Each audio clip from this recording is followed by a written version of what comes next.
Assalomu alaykum, hurmatli obunachilar. BYD E2 ni ko'rib qoldim. 24-yil ekan.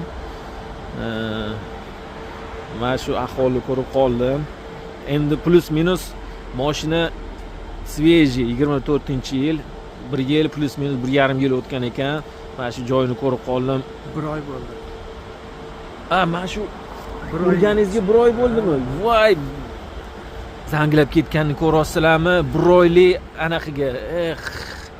Mana sizlarga BYD, mana sizlarga Xitoy mashina 2-3 barobar ko'p to'laymiz-ku, mana shunaqa ahvol keladi bizga. Mayli. Salomat bo'linglar. Rahmat aka sizga. Rozi bo'ling. Mana shunaqa sveji mashina okalar. Ana Xitoy mashinani ahvoli alam qiladi.